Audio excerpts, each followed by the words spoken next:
বেআইনি পুকুর ভরাট সহ 4 দফা দাবিতে বিএলআরওকে স্মারকলিপি প্রদান করল খড়গ্রাম ব্লক কংগ্রেস। বেআইনিভাবে পুকুর ভরাট করে বাড়ি নির্মাণ ও জাল দলিল দেখিয়ে রেকর্ড করা সহ একাধিক দাবিতে বুধবার মিছিল করে মুর্শিদাবাদে খড়গ্রাম ব্লকের বিএলআরও দেবনাথ পালকে স্মারকলিপি প্রদান করল খড়গ্রাম ব্লক কংগ্রেস।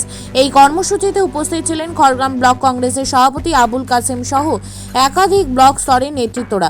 স্মারকলিপি পেয়ে বিষয়গুলি তদন্ত করে দেখার আশ্বাস দিয়েছেন বিএলআরও। দফা দাবি নিয়ে আমরা ডেপুটেশন দিলাম।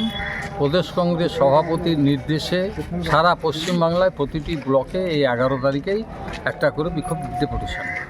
আমরা খড়গ্রাম ব্লকের তরফ থেকে আমরা যুব ছাত্র সমস্ত সংগঠনকে মিলিতভাবে ব্লক কংগ্রেস মিলিতভাবে আমরা আজকে লিডারশিপ ডেপুটেশন ওনাকে দিলাম। আমাদের দাবি হলো প্রথমেই যে এখানে যেসব পুকুর পুষ্কুন্নি তারপরে আপনার নদী বা কাঁদর বা বিল এইগুলো যে ভরাট করা হচ্ছে বা ভরাট করে বাড়ি তৈরি করা হচ্ছে, এইটাই ইমিডিয়েট এগুলো বন্ধ করতে হবে। এটা আমাদের প্রথম দাবি। দ্বিতীয় দাবি হলো যে আমাদের জাল দলিল নিয়ে এসে এই বিএলআর অফিসে কিছু একটা চক্র তারা জাল দলিল নিয়ে এসে এখানে রেকর্ড করে নিয়ে যাদের অরিজিনাল দলিল বা রেকর্ড আছে তাদেরকে বাদ দিয়ে জাল দলিল নিয়ে এখানে রেকর্ড করে নিচ্ছে। এতে মানুষ হয়রানি হচ্ছে। এই হয়রানি হতে বাঁচতে গেলে পারে জাল দলিল বা অরিজিনাল দলিলকে ভেরিফিকেশান করে যেন রেকর্ডটা করা হয়। নাম্বার 3 হলো যে আমাদের রাস্তার ধারে বালি পড়ে থাকছে, অনেক জায়গায় স্লিপ করে গিয়ে হয়তো অ্যাক্সিডেন্ট হচ্ছে, সেইগুলো দেখার জন্য আমরা গুরুত্ব দিয়ে দেখার জন্য আমরা বললাম। পাট্টা এখানে দেওয়া হয়েছে, কিছু কিছু জায়গায় পাট্টা পেয়েছে অথচ সে পাট্টাদারকে সাধারণ মানুষ তাকে উচ্ছেদ করে দিয়ে ওখানে জোর দখল করার চেষ্টা করছে। সেটা আমরা স্পেসিফিক কমপ্লেন 2-1টা দিয়েছি যে সেইগুলোকে ব্যবস্থা করা হবে। আর একটা জিনিস হলো সরকারি ক্যানেল যেখানে জল যায় সেই ক্যানেলকে বুঝিয়ে দিয়ে সেই ক্যানেলের ওপরে 3 তলা বাড়ি করেছে। সে ব্যাপারেও যাতে অ্যাকশন নেওয়া হয় বা এটাকে বন্ধ করা হয় ইমিডিয়েট। তাহলে এইভাবে যদি একটা লিডার বা একটা মানুষ যদি এইভাবে করতে থাকে, এই দেখা দেখি সারা পশ্চিমবাংলার ক্যানেল বন্ধ হয়ে যাবে বা এই সব জায়গা বন্ধ হবে। আমরা এটা চাইছি না। অতএব যারা শাসক দল তারা যদি এইভাবেই করতে থাকে তাহলে সাধারণ মানুষ বা অন্যান্য মানুষের দোষ কি আমরা দেব?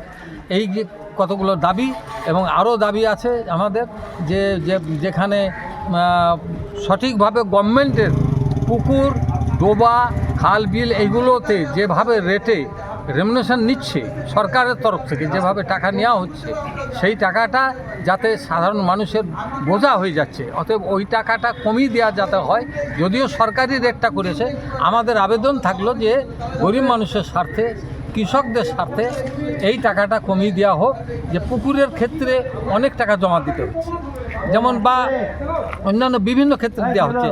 এই সব দাবি নিয়ে আমরা প্রদেশ কংগ্রেসের নির্দেশক্রমে আজকে আমরা দিলাম এবং এই জিনিসটা উনি আমাদের সঙ্গে বললেন যে অবশ্যই আপনাদের এই দাবি আমি যথারীতি আমরা পালন করছি বা আমরা এই জিনিস নিয়ে অ্যাকশন নিচ্ছি।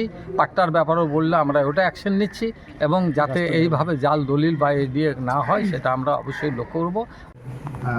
গত সপ্তাহে এফআইআর করেছে, হচ্ছে, কালকে পুলিশ ইনভেস্টিগেশন করেছে।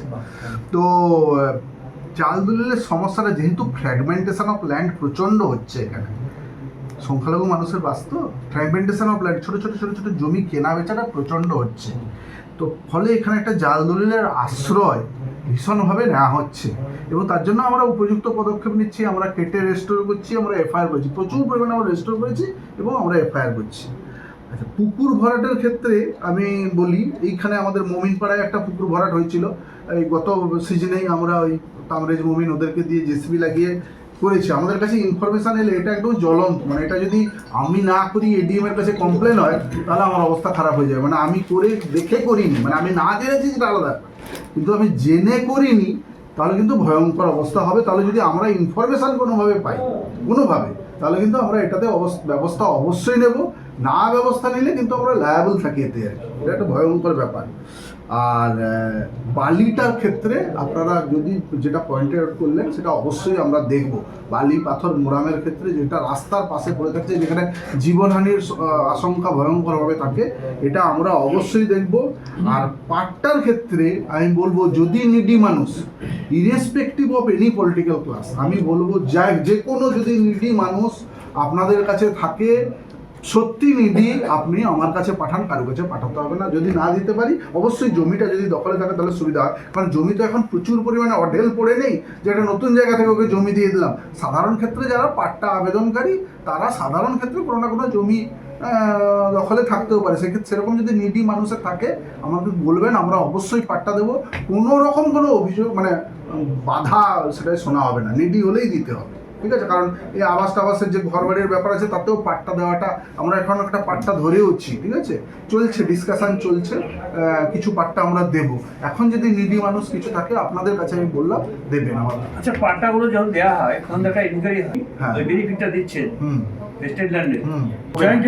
জয়েন্ট এনকোয়ারি মাস্ট, কিন্তু হ্যাঁ। জয়েন্ট এনকোয়ারি যেটা ফ্যালাসি, সেটা হচ্ছে জয়েন্ট এনকোয়ারির সময় কনসার্ন প্রধান বা ভূমি কর্মাধ্যক্ষ, এর সঙ্গে আমাদের রেভিনিউ ইন্সপেক্টর আর ওই পার্টি যে পিটিশনার, এরা হচ্ছে থাকে। আমরা জমিটা দেখে নিই, বা যদি জমি দেখাতে না পারে, সেরকম ক্ষেত্রে খুব কম, যদি জমি দেখাতে পারে খুবই ভালো, সেক্ষেত্রে আমরা পাট্টা দিই। আমরা কয়েকটা পাট্টা দিয়েছিলাম এই জাস্ট আগের টেনিউরে, মানে আমার আগের বছরে, তারপরে আমরা আরেকটা ধরছি। খড়গ্রাম থেকে রফিকুল ইসলামের রিপোর্ট, চেতনা নিউজ। হলমার্ক সোনার গহনার বিপুল সম্ভার নিয়ে এলো জীবন্তীর সাকিব জুয়েলার্স। এখানে পাবেন দুর্দান্ত অফার।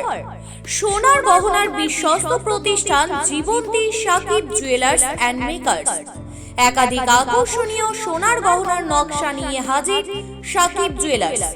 নেকলেস থেকে কানের দুল, আংটি থেকে বিয়ের শাখা, পলা, নোয়া বাঁধানো সব ধরনের গহনাই পাবেন জীবন্তীর একমাত্র বিশ্বস্ত প্রতিষ্ঠান সাকিব জুয়েলার্সে। এখানে গ্রাহকের মনের মতো করে গয়না তৈরি করে দেওয়ার ব্যবস্থা রয়েছে।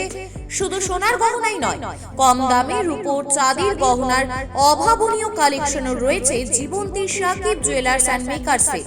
আমাদের ঠিকানা জীবন্তী বাস স্ট্যান্ড, শাহিদ হাজি মার্কেট, কান্দি, মুর্শিদাবাদ।